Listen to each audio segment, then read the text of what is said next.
आज का विषय है प्रिंटिंग टेक्निक्स। प्रिंटिंग का मतलब है हम लोग कुछ डेटा रहता है शीट में, उसको हम प्रिंट करते हैं। अगर हमें प्रिंट करना है तो शॉर्टकट किए कंट्रोल पी और हम प्रिंट ले लिया। क्या होता है, कुछ समय एक और दो शीट है तो प्रिंट कर लिया, आराम से आ जाएगा। लेकिन हमें 100 शीट्स 200 शीट्स प्रिंट लेते समय हम ऐसे ही जस्ट कंट्रोल पी डाल के प्रिंट नहीं करना चाहिए। हमें कंप्लीट प्रीव्यू देखना चाहिए, उसके बाद ही हम प्रिंट लेना चाहिए। क्योंकि अगर कुछ मिस्टेक हो गया, कुछ अगर हम लेआउट को सही तरीके से लेआउट को प्रॉपर तरीके से वो लेआउट नहीं बनाया तो क्या होगा, वो प्रिंट आउट लेने के बाद हम देखते हैं कि वो गलत है तो शीट्स वेस्ट हो जाएगा। तो इसलिए हम क्या करना है, प्रिंट करने से पहले वो प्रीव्यू देखना है। प्रीव्यू के मतलब है लेआउट अच्छी तरीके से बनाना है और कॉलम हेडर्स और रो हेडर्स कुछ भी है वो सब डालना है। तो कैसे करेंगे वो मैं आपको सिखाता हूँ। मैं इधर प्रिंटिंग टेक्निक्स है, मैं इधर जाऊंगा। इधर हम देखेंगे कुछ डेटा है ऐसा, तो बहुत बड़ा डेटा है। और अगर ऐसा देख लिया तो बहुत सारे कॉलम्स भी हैं। अब मैं इसको प्रिंट करना है, मैं क्या करूंगा, इधर कंट्रोल पी करता हूँ। कंट्रोल पी कर दिया तो मुझे प्रीव्यू आ जाएगा। तो इस प्रीव्यू में मुझे ये जैसा प्रिंट होगा वैसा इधर दिखेगा। इधर है 76 शीट्स। अगर मैं इसको नेक्स्ट शीट को चला गया तो इधर हेडर चला गया। तो पहले शीट में हम देखते हैं इधर हेडर है, ये कॉलम हेडर। अगर मैंने नेक्स्ट शीट को चला गया तो कॉलम हेडर चला गया। तो ये हमें ध्यान में रखना चाहिए, क्योंकि अगर हेडर नहीं है तो डेटा का क्या डिस्क्रिप्शन है, ये क्या दिखा रहा है, ये इस कॉलम में क्या है, इस कॉलम में क्या है, वो हमें समझ में नहीं आता है। इसलिए हेडर बहुत ज़रूरी है। तो हम इसको नेक्स्ट बना दिया। तो नेक्स्ट नेक्स्ट नेक्स्ट करते समय अगर हम कुछ शीट्स के बाद देखेंगे तो इधर रो हेडर्स भी चला जाएगा। इधर अगर हम देख लिया तो इधर है रो हेडर्स। सो इधर आ गया तो मुझे ये कॉलम कौन सा डेटा है और ये रो कौन सा रीजन में है, कौन सा प्रोडक्ट है, वो भी नहीं दिखता है।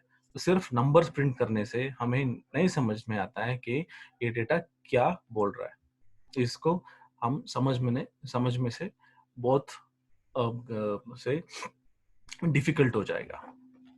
तो इसको कैसे करेक्ट करता है, हम क्या करना है, अगर हमें ऐसा डेटा है, हम इधर पेज लेआउट के जाके इधर प्रिंट टाइटल्स है, इधर मैंने प्रिंट टाइटल्स क्लिक किया तो मुझे एक विंडो आएगा। तो इस विंडो में हम rows to repeat columns to repeat करेंगे। ये रोज टू रिपीट क्लिक किया और मैंने ये रो क्लिक किया। जो रो रिपीट करना है उसको हम क्लिक कर देते हैं, एरो ऐसा हो जाएगा। तो मैंने क्लिक कर दिया। कॉलम्स अगर रिपीट करना है तो ये क्लिक कर दिया, तो ये कॉलम्स सेलेक्ट कर दिया और प्रिंट प्रीव्यू डाल दिया। तो इधर मुझे एक प्रीव्यू आ गया। अगर मैं इसको नेक्स्ट शीट बोला और मैंने क्लिक किया तो इधर हेडिंग आ जाएगा। अगर ऐसे ही करते रहो तो सब शीट में ये रो हेडर्स और कॉलम हेडर्स आ जाएगा। लेकिन ये क्या होगा, इधर नंबर ऑफ शीट्स इंक्रीज हो जाएगा क्योंकि ये रो हेडर्स और कॉलम हेडर्स रिपीट होता है। तो इधर 133 शीट्स हो गया।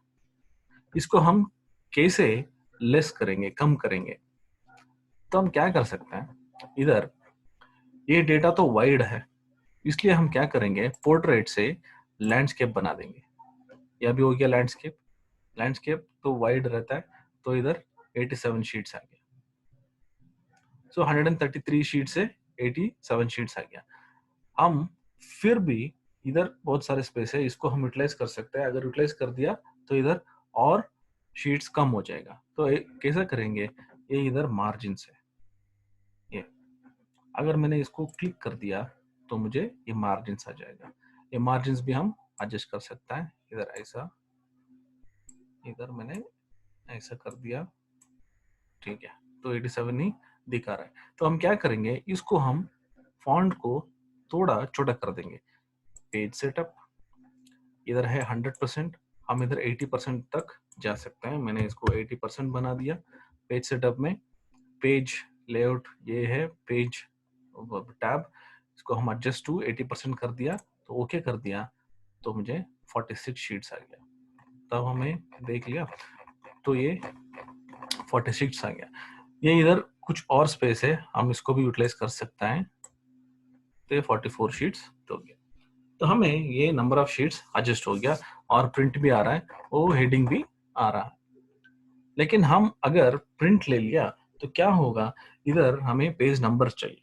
अगर मुझे पेज नंबर्स चाहिए तो क्या करेंगे, इधर पेज सेटअप में चला गया और इधर है हेडर और फुटर।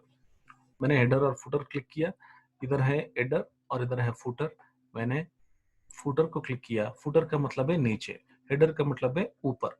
जो वो टेक्स्ट आएगा प्रिंट करते समय, अगर वो नीचे आएगा तो उसको फुटर बोलते हैं, अगर हमें ऊपर चाहिए तो हम हेडर डाल सकते हैं।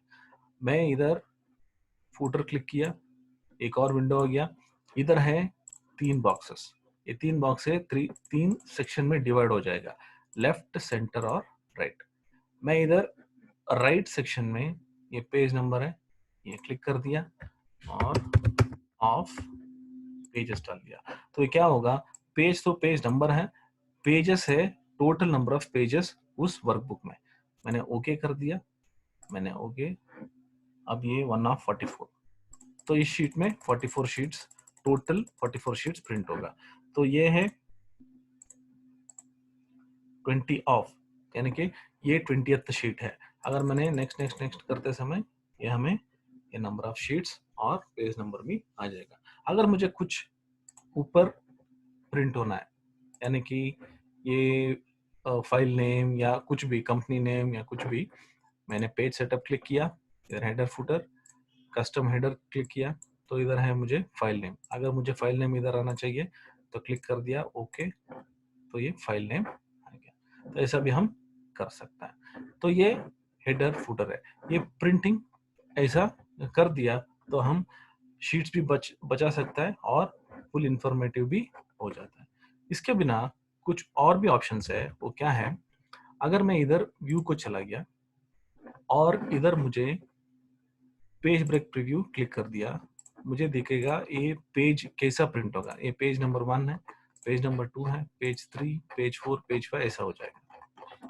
तो ये क्या है, ऊपर से नीचे ऐसा वर्टिकली प्रिंट किया और नेक्स्ट कॉलम्स को चला गया और प्रिंट करता है। अगर मुझे प्रिंट ऐसा चाहिए, page 1, page 2 vertically, page 3, page 4 ऐसा करना चाहिए, तो मैं पेज लेआउट को जाता हूँ, इधर प्रिंट टाइटल्स, इधर है मुझे डाउन देन ओवर, तो वो वर्टिकली प्रिंट करेगा। मैंने ओवर देन डाउन क्लिक कर दिया, अब मैं ओके किया तो पेज 1, पेज 2, पेज 3, पेज 4 ऐसा प्रिंट हो जाएगा। तो page number of pages same रहेगा, लेकिन प्रिंट करने का तरीका बदल जाएगा। तो ये भी हम कर सकते हैं। तो इसके बिना कुछ और भी है, ये लाइन है, तो ये लाइन हमें दिखाता है कि जितना प्रिंट होगा। अब मैं इसको निकालना है तो व्यू और नॉर्मल क्लिक कर दिया। अगर प्रिंट प्रीव्यू चला गया तो ये क्या होगा, ये एक लाइन आ जाएगा, इसको हम पेज ब्रेक कहते हैं। इसको हम अगर निकालना है तो फाइल, ऑप्शंस और एडवांस क्लिक किया, तो अगर मैं स्क्रॉल डाउन कर दिया, इधर है शो पेज ब्रेक्स, मैंने इसको निकाल दिया, डिसेबल कर दिया, ओके, तो वो चला जाएगा। ठीक है। अगर मुझे सिर्फ इतना ही प्रिंट होना चाहिए, मैंने जो सेलेक्ट किया उतना सेल्स ही प्रिंट होना चाहिए, उतना रेंज ही प्रिंट होना चाहिए, तो हम क्या करेंगे, इसको सेलेक्ट कर दिया, पेज लेआउट, इधर है सेट प्रिंट एरिया, मैंने सेट प्रिंट एरिया क्लिक कर दिया। अगर मैंने प्रिंट एरिया सेट कर दिया, अब मैं कंट्रोल पी कर दिया तो सिर्फ उतना ही प्रिंट होगा, क्योंकि मैंने वो प्रिंट एरिया उतना ही सेट किया था।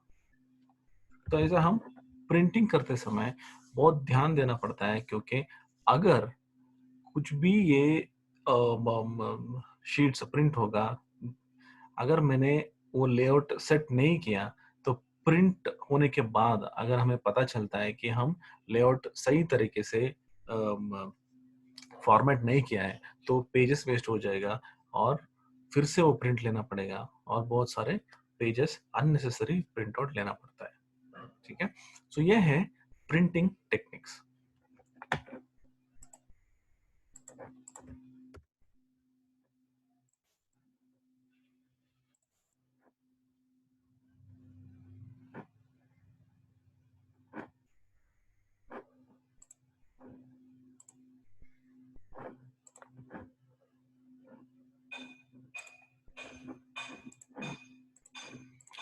नेक्स्ट टॉपिक है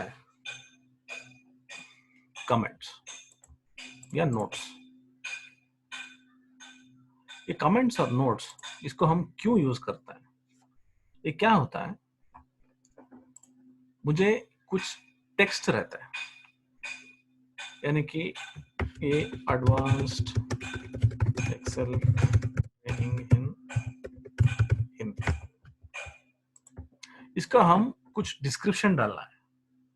अगर मैंने इधर डाल दिया तो क्या होगा, इधर वो स्पेस ले लेगा।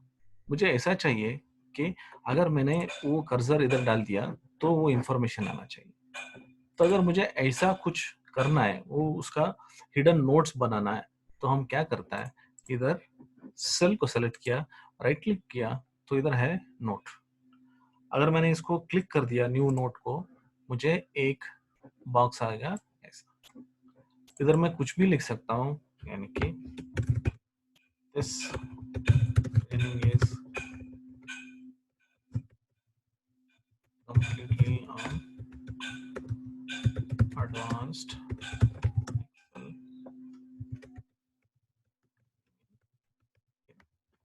अब मैं बाहर क्लिक कर दिया तो ये चला जाएगा। मुझे अगर उसको देखना है तो सिर्फ मैंने ये कर्सर को इधर ले लिया तो वो बॉक्स फिर से आ जाएगा और वो क्या नोट है, वो क्या डिस्क्रिप्शन लिखा है वो हमें दिखाएगा। अगर मैंने ये आउटसाइड निकाल दिया तो वो चला जाएगा। अगर मैंने उसको ओवर कर दिया या उसको मूव कर दिया तो मुझे इधर आ जाएगा, वो डिस्क्रिप्शन दिखेगा। ठीक है, ये तो टेक्स्ट हो गया। अगर मुझे ऐसा चाहिए कि एक इमेज चाहिए, जैसे कि अगर हम इसको ऐसा मूव कर दिया तो वो टेक्स्ट के बिना इमेज चाहिए, तो वो कैसा बनाना है? तो इसको हम ये नोट्स का सहारा ही ले सकता है। इसका सेम वो नोट्स क्या है उसी में ही बना सकता है, लेकिन टेक्स्ट के बिना हम उसमें इमेज डाल सकते हैं। तो ये हो गया, अगर कुछ एम्प्लॉय आईडीज है, क्या कुछ प्रोडक्ट्स है, अगर मुझे ऐसा है तो इधर मैंने कुछ इमेजेस डाल दिया तो ये ऐसा अगर मूव किया तो सेल में वो इमेजेस आ जाएगा। तो ये कैसा करना है तो मैं बताता हूँ। अगर मुझे ये चाहिए, सिर्फ एक टेक्स्ट लिख दिया, टेक्स्ट के बिना भी आ सकता है, सिर्फ हमारा रेफरेंस के लिए मैंने कुछ डाल दिया। मैंने अगर कार्स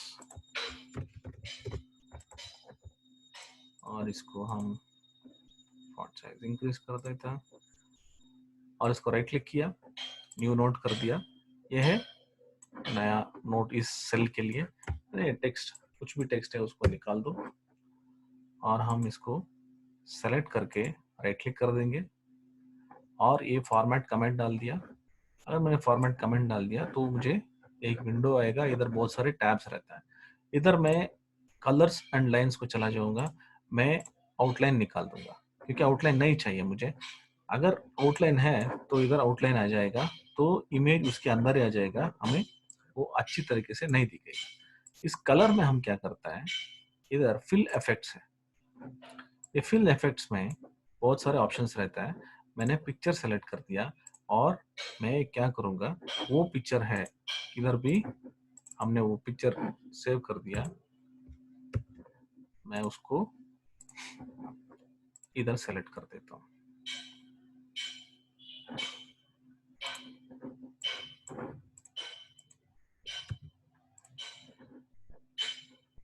तो मैं इस कुछ भी एक कार को सेलेक्ट कर देता हूँ।